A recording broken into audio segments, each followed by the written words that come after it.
창세기 3장에서 아담과 하와가 에덴 동산에서 뱀의 유혹에 넘어가 선악과를 따먹고 범죄하고 말았습니다. 그리고 그들은 하나님의 낯을 피하여 나무 사이에 숨었습니다. 여호와 하나님께서 아담을 부르시며 내가 어디 있느냐 물으시자 아담은 내가 벗었으므로 두려워하여 숨었나이다 이렇게 답을 합니다. 아담이 죄를 범하고 그 두려움 때문에 여호와 하나님의 낯을 피하여 숨은 이후로 인생들의 삶은, 사람들의 삶은 두려움 아래 놓이게 되었습니다. 확실히 두려움이라고 하는 것은 죄의 결과입니다. 각종 두려움 중에서도 그 절정에 가장 두려운 것이 무엇인가? 죽음으로 인한 두려움이 있습니다. 죽음으로 인한 두려움, 죽음을 두려워합니다. 누구도 마찬가지입니다. 누구든 마찬가지인 것이죠. 결국은 죽음에 이르는 상황 때문에 여러분과 저는 두려움을 느끼게 되는 것입니다. 오늘 성경도 우리에게 이 문제를 다루고 있습니다. 우리 인생의 가장 약한 부분인 죽음과 그로 말미암은 두려움이라는 주제를 회당장 야이로와 그의 딸을 통하여 오늘 말씀이 우리에게 보여줍니다.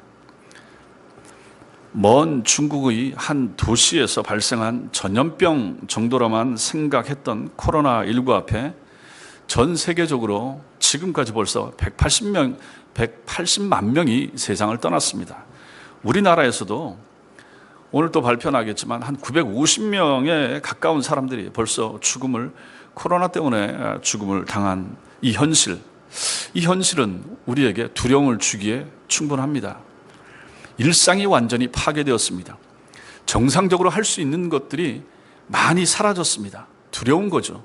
옛날에 그렇게 편하고 그렇게 익숙하고 아무렇지 않게 하던 일들을 우리가 못하는 것들이 얼마나 많습니까? 그런 걸 보면 눈에 보이지 않는 바이러스가 얼마나 두려운가 하는 것을 알게 되는 것이고, 내가 감염될까 하는 것도 두렵고 우리 가족들이 그렇게 될까도 두려운 거죠. 특별히 또 만약에 기저질환이 있다 그러면 더 두렵지 않습니까? 그래서 교회에 나오는 것도 걱정스럽고 오기가 힘들어지는 그러한 상황을 우리는 지금 통과하고 있는 것입니다. 내가 감염돼서 죽는 것도 두려울 수가 있고 내 가족들이 그렇게 되면 더더욱 싫고 두렵고 걱정되는 것이죠. 이렇게 두려움으로 가득 찬 이 세상을 살아가는 우리에게 오늘 본문이 주는 의미가 무엇이겠습니까? 근데 비단 두려움이 어디 코로나 이것만 있겠습니까? 그 외에도 얼마나 많은 우리를 두렵게 만드는, 우리를 위축되게 만드는 그러한 요소가 많습니까? 근데 거기에 대하여 오늘 말씀이 우리에게 답을 알려주고 있는 것입니다. 말씀 속에서 답을 얻고 위로를 받을 수 있게 되기를 주님 이름으로 축원합니다.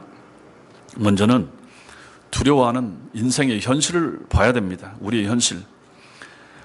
오늘 22절 말씀에 보시면 회당장 중에 하나인 야이로라 하는 이가 와서 예수를 보고 발 아래 엎드려 이렇게 말합니다. 이스라엘 사람들에게 있어서 이스라엘 나라의 성전은 한 군데밖에 없었습니다. 예루살렘에 있죠.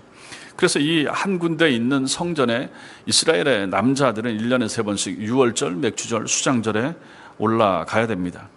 그 외에는 굳이 저 먼 곳에서 제가 말씀드렸지만은 맨 아래 동네 유대 동네입니다. 가운데 사마리아, 맨 위에 갈릴리 동네입니다. 갈릴리나 이런 데 사는 사람들은 1년에 3번씩 꼭 가야 됩니다. 그래서 맨 아래 동네까지 먼 길을 갔다 와야 되는 거죠. 그거 외에는 일부러 성전을 찾을 기회가 잘 없습니다. 유대인들은 그래서 그러한 정신적인 공백을 메우기 위해서 동네마다 회당을 세워서 안식일에 모여서 성경을 배웁니다. 예루살렘 성전이 유대 예루살렘에만 있기 때문에 매주 절대로 갈 수가 없어요. 그렇기 때문에 동네에다 회당을 세운 것입니다. 그래서 안식일에 모입니다. 그리고 구약 성경을 배웁니다. 거기서 예배를 드립니다. 거기서 공동체 모임을 합니다. 이러한 회당은 이스라엘 역사상 종교적인 전통을 보존하는 일을 거기서 하고 거기서 또 그 백성 유대인들을 교육하는 일을 합니다.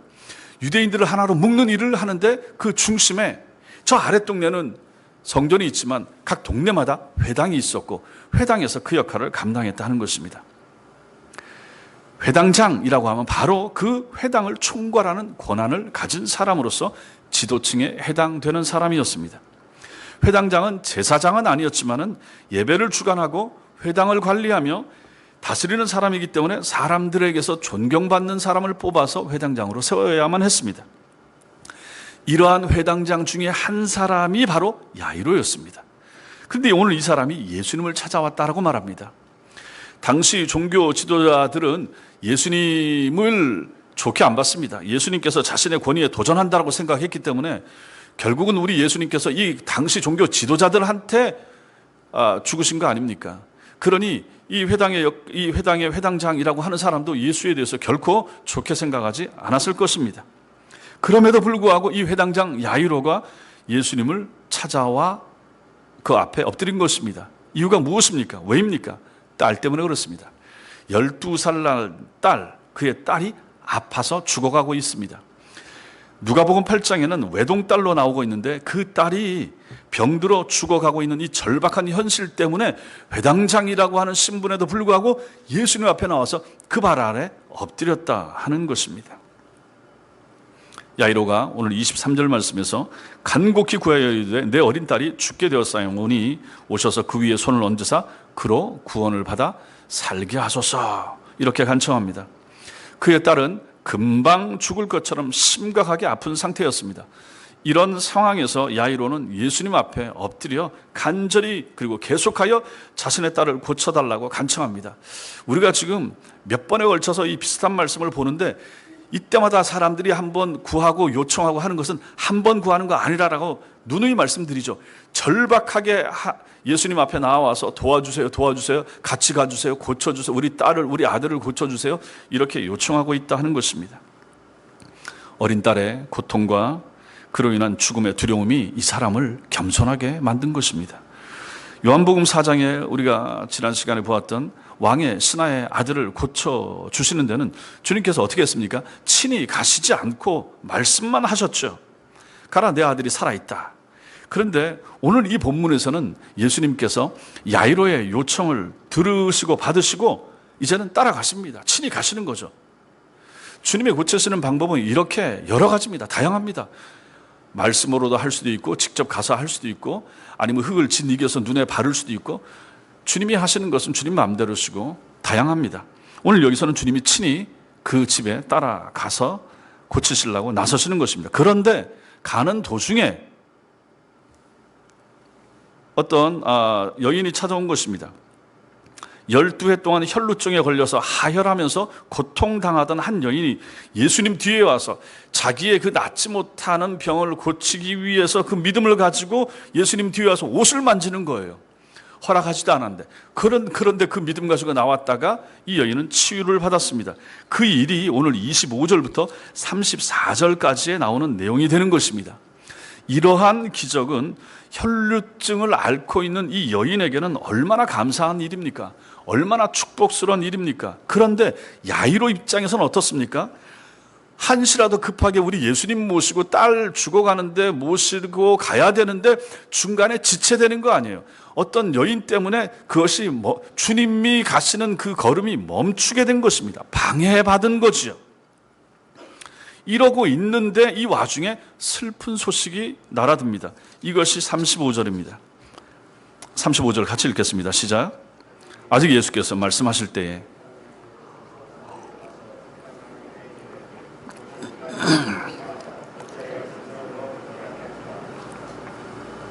하나뿐인 딸을 살려보겠다는 소원 하나만으로 높은 직위에도 불구하고 사람들이 멸시하고 하찮게 여기던 예수님에게 나와 무릎을 꿇기까지 했는데 이제 그 딸이 그만 죽어버린 것입니다.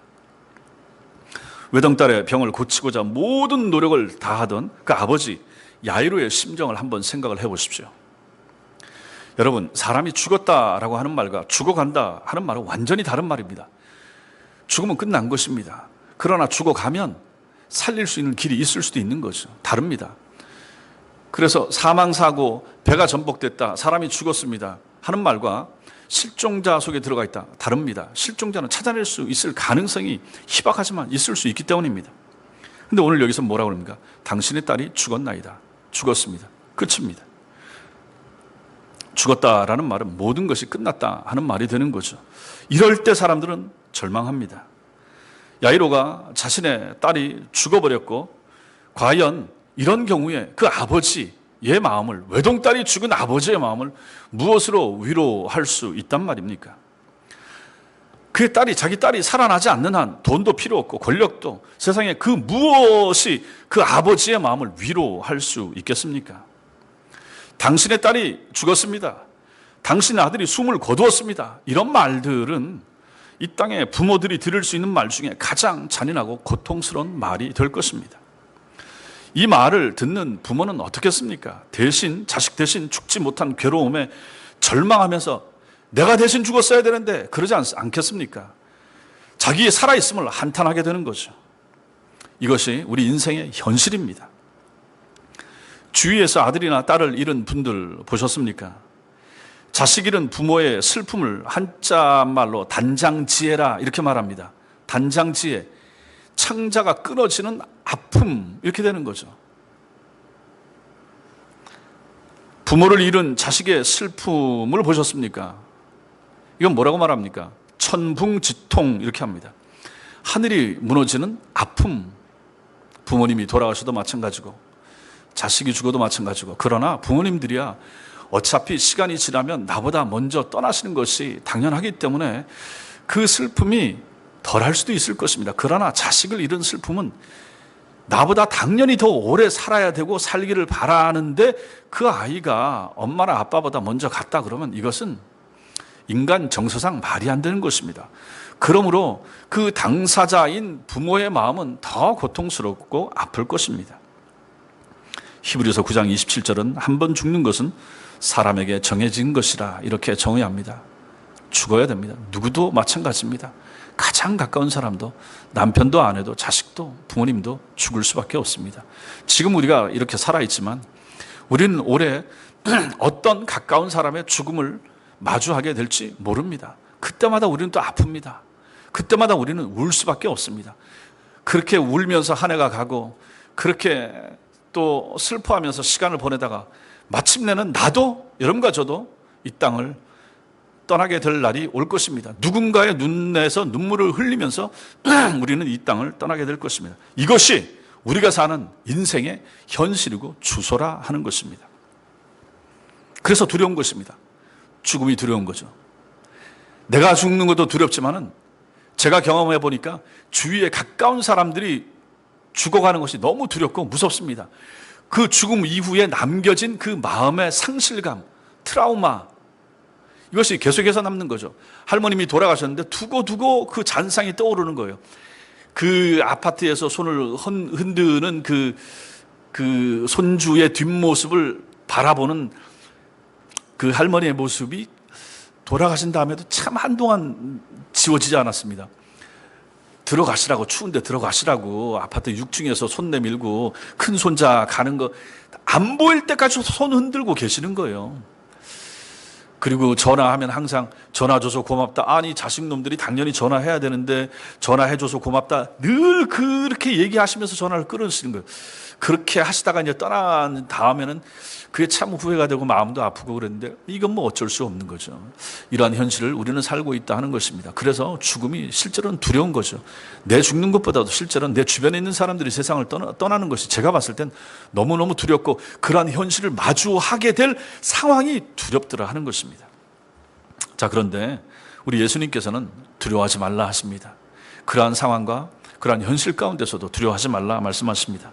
35절에 회당장의 집에서 사람들이 와서 야이로에게 당신의 딸이 죽었나이다 라고 전하고 나서 이제 선생을 더 괴롭게 하지 마세요 이렇게 말합니다. 아이가 이미 죽었으니까 예수님 모시고 집에 내려간들 무슨 소용이 있겠습니까? 수고하지 마세요 이 말이 되는 거죠.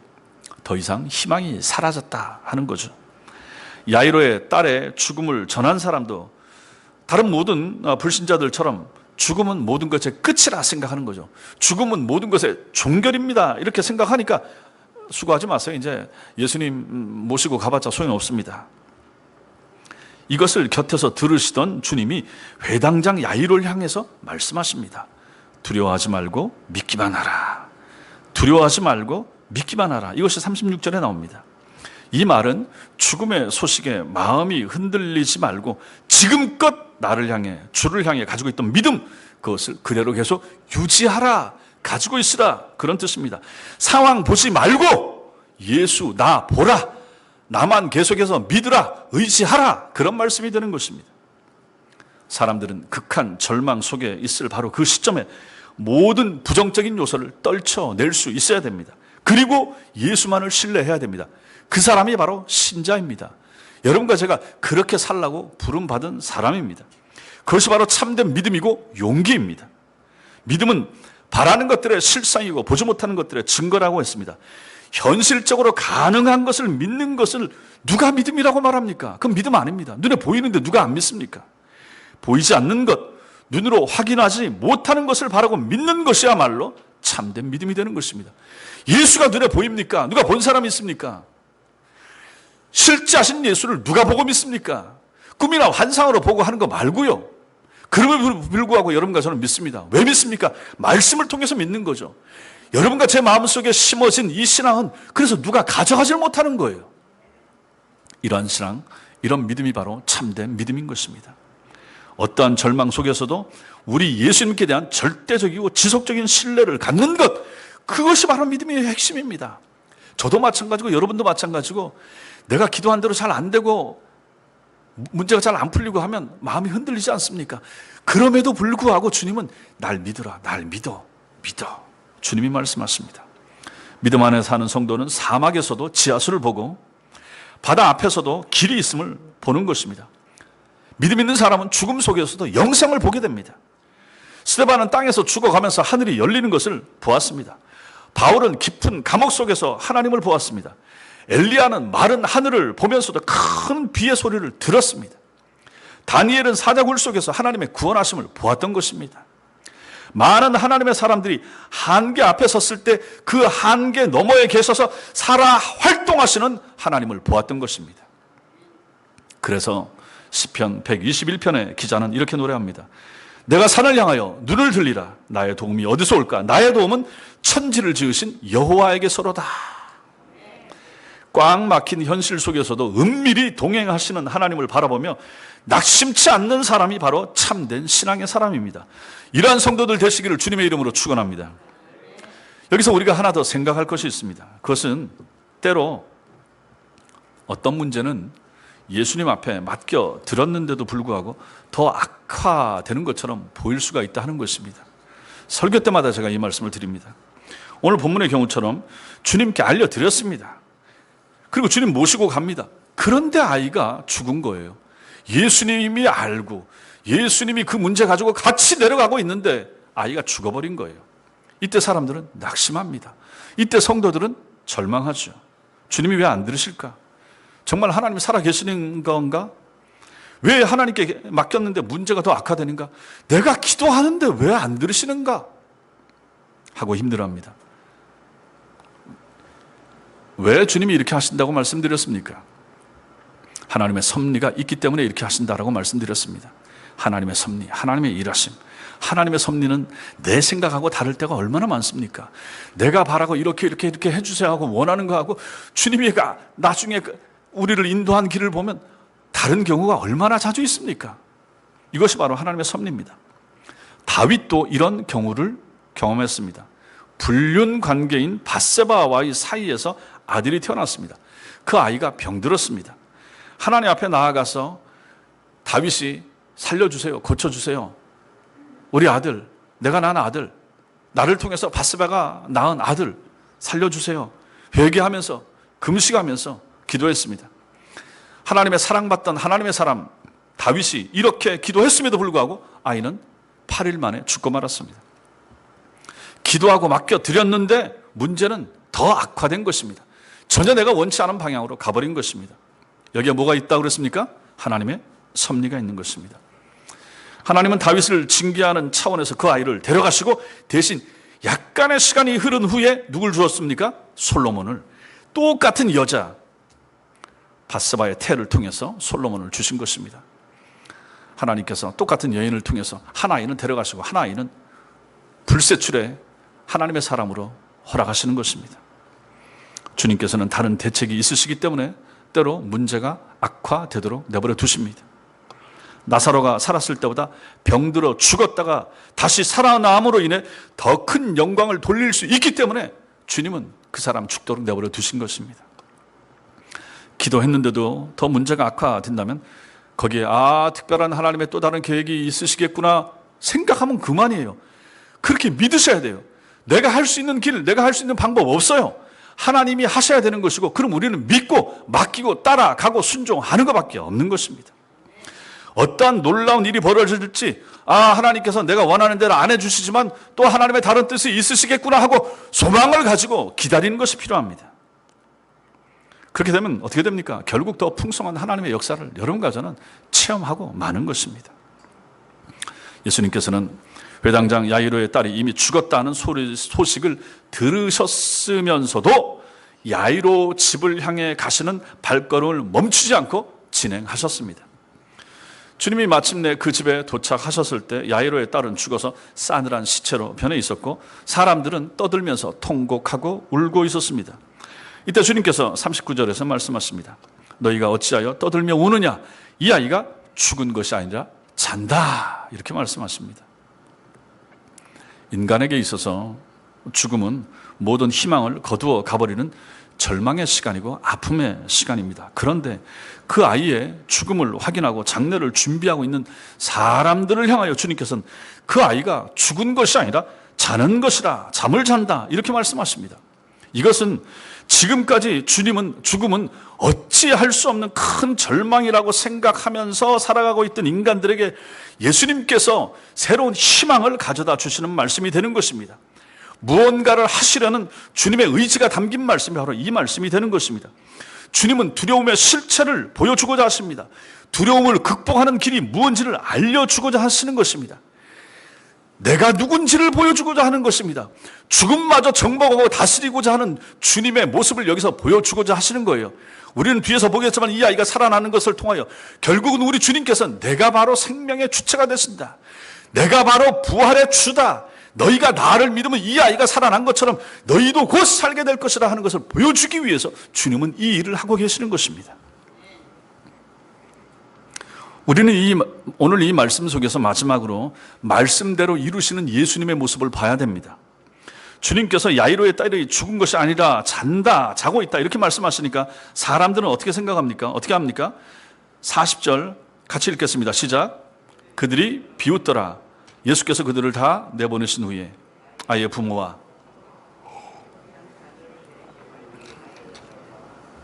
아이가 잔다 하니까 사람들은 비웃었습니다. 아니 이 사람이 미쳤나? 아이가 죽어서 지금 싸늘한 시체로 돼 있는데 아이가 자고 있다니, 자는 거하고 죽은 거하고 사람들이 구분을 못합니까?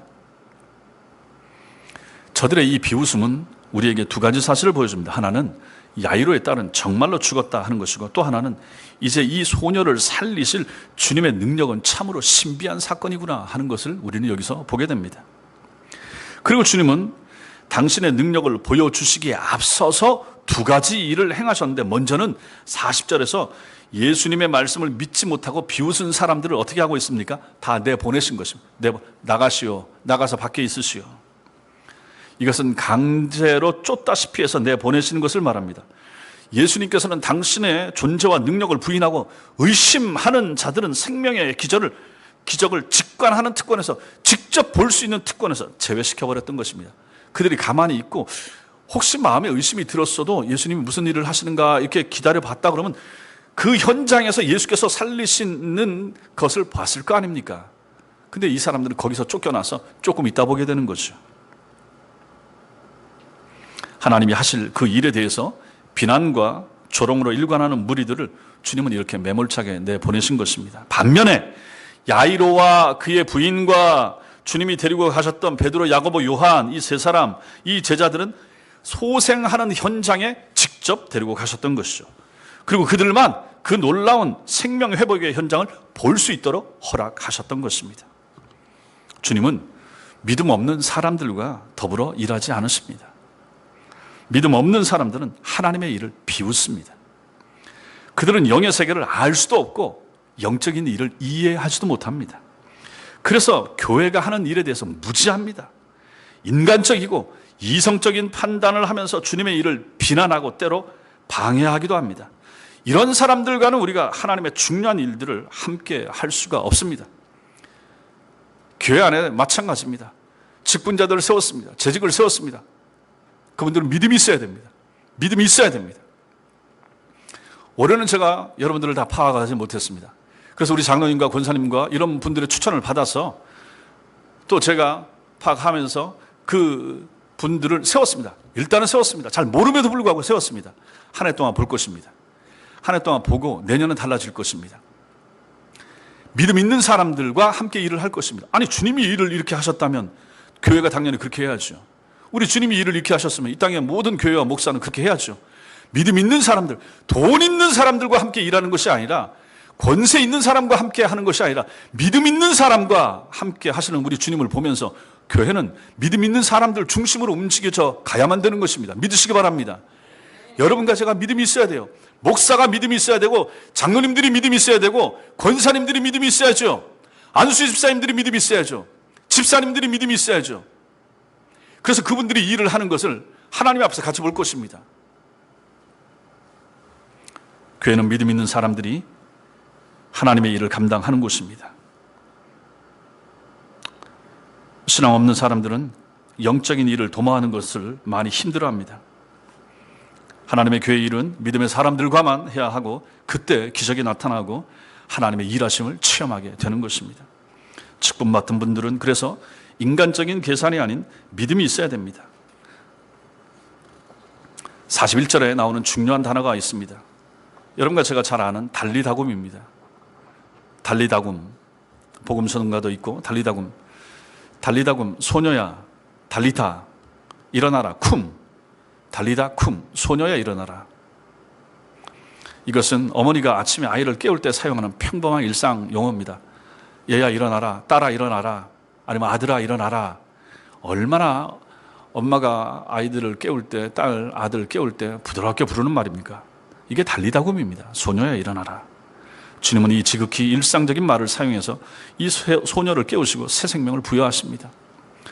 만약에 은사주의자들이 신유하고 뭐 이런 거 하는 사람이 병자를 고치고 뭐 한다고 했을 때 살살 부드럽게 얘기하겠습니까? 앞에 세워놓고 큰 소리 치면서 주여 삼창하고 별거 다 하면서 병 낫기를 귀신아 나가라 뭐 별거 다 하지 않겠습니까?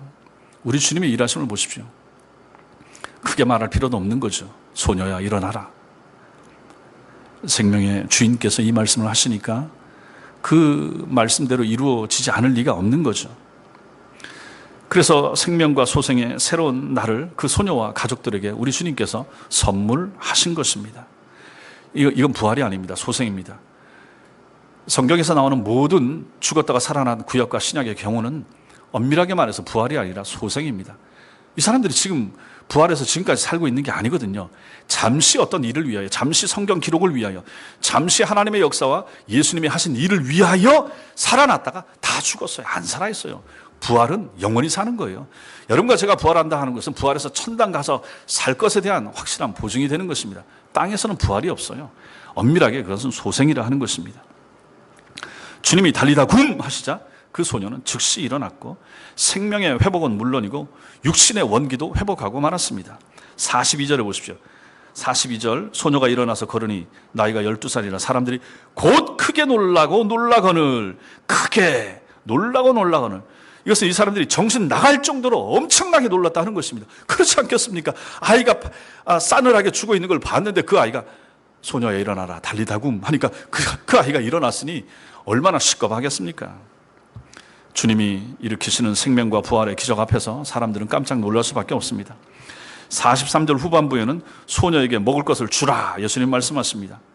소녀가 완벽하게 살아났다 하는 것을 확인시켜줍니다. 음식을 먹으면 진짜 살아난 거 아닙니까? 몸의 기능이 정상으로 돌아온 거예요. 우리 주님께서는 즉각적이고도 완전한 회복, 전체적인 구원을 이 가정에, 이 아이에게 허락하신 것입니다.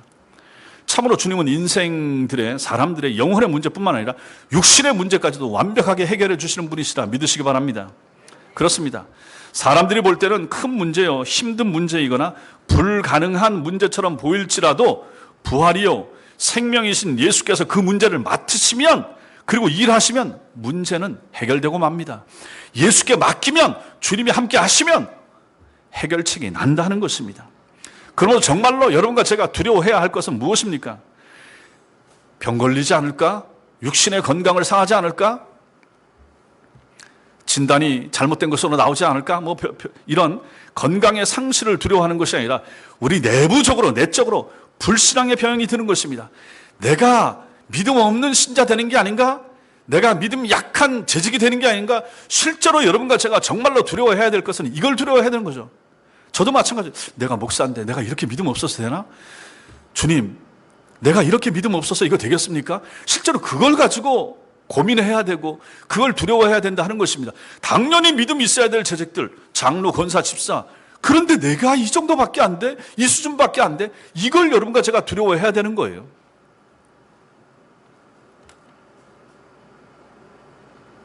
믿음으로 살지라도 때로 욕설과 조롱과 핍박, 심지어 죽음의 공포가 여러분과 저에게 몰려올 수가 있습니다. 그때 우리에게 필요한 건 뭡니까? 죽기밖에 더 하겠나? 죽으면 천당 간다. 실제로 여러분과 저에게 좀 이런 배짱 있는 믿음이 필요하지 않겠습니까? 건강하게 오래 살면 그것도 복이고 감사하겠지만 또 하나님께서 모든 사람에게 다 그렇게 허락하지는 않거든요. 병이 있을 수도 있고 여러 가지 다른 장애가 있을 수도 있고 일찍 부를 수도 있고 늦게까지 살게 할 수도 있고, 그러나 우리는 하나님 나라 가는 것은 분명하고 확실하지 않습니까? 그러므로 여러분과 저에게 믿음이 필요한 거예요. 이런 믿음만 있다면 세상에 그 무엇이 두렵겠습니까? 코로나가 두렵고 공포스럽고 그렇지만 그것도 하나님이 하셔야 되는 거 아니겠습니까?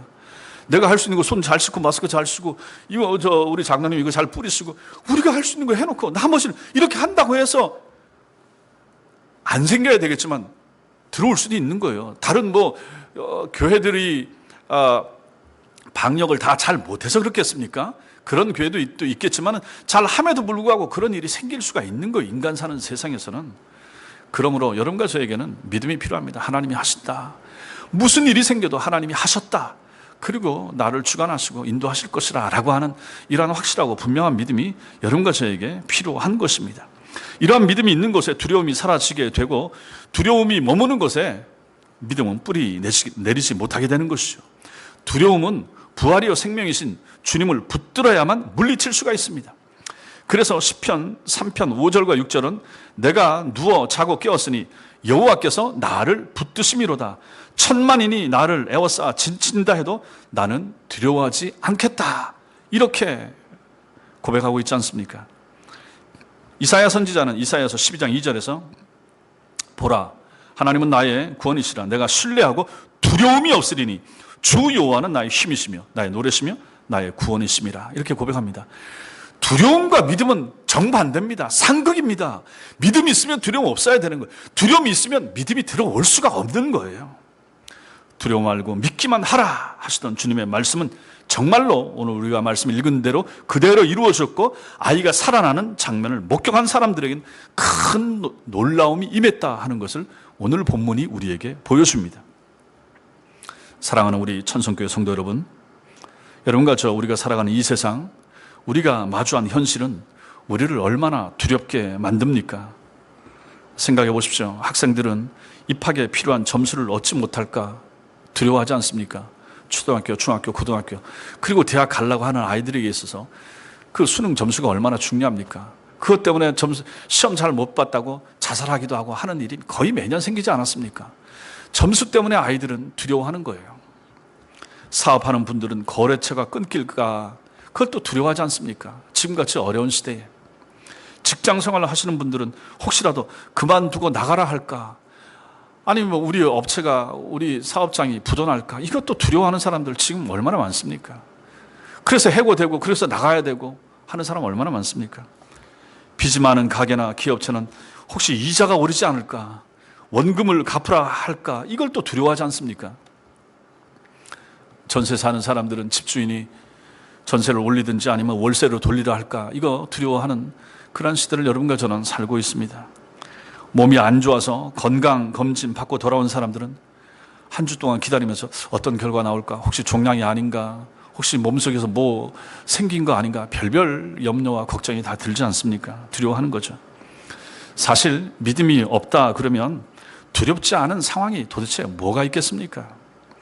두려움으로 가득 찬 세상을 여러분과 제가 올해도 살아야만 한다는 것, 그것이 바로 우리가 마주한 현실입니다. 코로나 백신도 이제 나올 것이고 치료제도 나올 것이지만 그 이후에 또 어떤 일이 생길지 우리는 모르는 시대를 살고 있는 것입니다. 영국발 변이 바이러스, 남아공 변이 바이러스, 별별 일들 다 생기고 있고, 무슨 뭐 조류 독감이 다시 일어나고 있고, 아프리카 돼지혈병은 여기저기서 터지고 있으며, 이런 세상을 우리는 지금 살고 있는 것입니다. 그거 하나하나 다 생각하면 다 두렵고 다 걱정되고 어떻게 마음 편하게 살 수가 있겠습니까? 이게 우리 현실입니다. 그러나 이런 현실, 이런 어려운 현실, 이런 현실을 살아가는, 이 시대를 살아가는 우리를 향해서, 여러분과 저를 향해서, 우리 성도를 향해서, 우리 천성교회 교인들을 향해서 우리 주님께서 말씀하십니다. 두려워하지 말라. 두려워하지 말라 말씀하십니다. 두려워하지 말고 나만 믿으라, 주님만 믿으라, 이렇게 말씀하십니다. 주님은 일으켜 세우시는 능력을 갖고 계시기 때문입니다. 무덤에서 주님을 일으켜 세우신 하나님의 능력이 주님과 함께 하심으로 그 능력으로 우리 성도들을 일으켜 세워 주실 것이기 때문에 그렇습니다. 달리다굼 하면서 그 절망하는 가정에 소망을 주고 기쁨을 주셨던 그 주님께서 우리에게도 찾아오셔서 우리 가정에 있는 어려움, 우리 가정에 있는 절망스러운 일들 가운데 주님이 찾아오셔서 달리다굼 하시면서 우리를 찾아오시고 만나주시고 만져주시고 위로해 주실 것이기 때문에 이 주님을 믿고 의지하라, 그리고 두려워하지 말라는 말씀입니다. 주님은 믿는 자를 세워주십니다. 주님은 믿음 안에 살고자 하는 자를 일으켜 세워주시고 능력과 힘을 주시는 분이십니다. 주님은 말씀을 붙드는 사람을 주님도 붙잡아 주십니다. 우리가 말씀을 붙잡을 때 주님이 우리를 붙잡아 주신다, 믿으시기 바랍니다. 우리가 붙잡을 것은 이 땅의 의사도 아니고 간호사나 약사나 그 누구도 아니고 심지어 어떤 탁월하고 뛰어난 목사도 아니고 정말로 여러분과 제가 붙잡아야 될 것은 주님의 말씀입니다. 그리고 말씀에 의지해서 주님 앞에 나와서 보이지 아니하시는 영이신 하나님 앞에 나와서 그분 붙잡고 기도하는 것입니다. 그래야 삽니다. 그런 믿음이 있게 되기를 바랍니다. 예측하기 어려운 올 한 해 두려움과 걱정거리가 많을 2021년을 주님과 동행함으로, 주님을 믿음으로, 주님의 말씀을 의지함으로 넉넉히 승리하고 많은 복된 믿음의 사람들 다 되시기를 주님의 이름으로 축원합니다. 기도하겠습니다.